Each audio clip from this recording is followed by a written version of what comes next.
Eye on this as well, Nick. Yeah, we really have been. And, you see the major flooding along the Mississippi River, and you think, well, all that's water's got to make its way downstream, and it will. But the river really widens a lot south of St. Louis. And the Missouri River, of course, goes into the Mississippi just north of St. Louis, is running very low. So there is a lot of room for a lot of this water to make its way downstream. And right now, we're not anticipating any major flooding this far south, but there is a lot of water moving downstream, that's for sure. Of course, checking in this morning, speaking of water, we are tracking a few light rain showers. They've been moving across parts of southeast Missouri. Farther eastward, it's a live view off the Benton Square, and some dampness in the air, but no rain, at least right now, across much of southern Illinois. Notice the showers that have been making their way across southeast Missouri kind of fading away and falling apart. The air down here at the ground level is still pretty dry.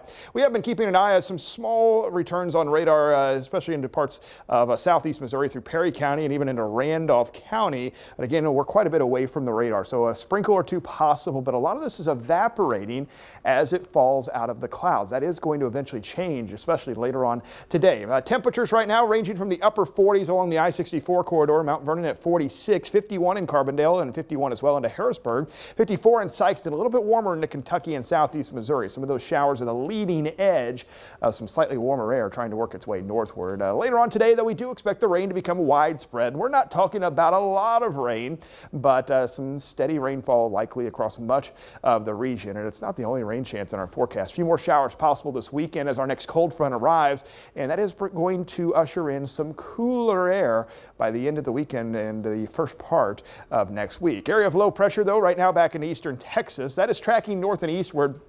Warm front positioned well to our south, but eventually it is going to bring some of that moisture northward as it gets closer as we go throughout the rest of today. Lunchtime, notice showers becoming more scattered across southeast Missouri. Temperatures actually will peak right about the lunchtime hour, and then as the rain starts to settle in, temperatures drop back a few degrees. But it's about 4 o'clock. Notice rain really starting to settle in. No severe weather expected. Some thunder, some lightning can't entirely be ruled out, but some of the showers, maybe a few rumbles of thunder even sticking around through this evening.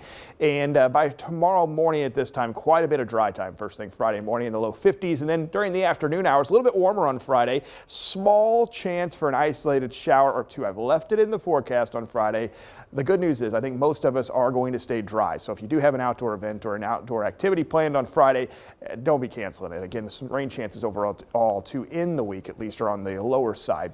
Rainfall here through this afternoon, this evening. We're expecting less than a half an inch across much of southern Illinois and southeast Missouri. Some areas of western Kentucky could pick up closer to about 3/4 of an inch of rain. That's system number one. Here comes the weekend system. That's a much bigger area of low pressure going to settle into the Great Lakes. It's going to push a cold front through, and you'll see some of those little scattered showers there out ahead of that front. Again, it looks like right now some scattered showers, but not widespread rain. So the weekend is not a washout either, but it is something we'll be tracking. And again, if you do have an outdoor event on Saturday, just make sure you're keeping an eye to the sky there.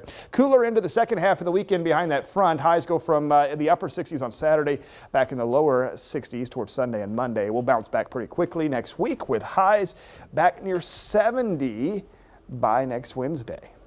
Boy, sounds good. I see the 70s in our future, and I'm excited. Yes, Sounds good. you. All right. Yes. Oh,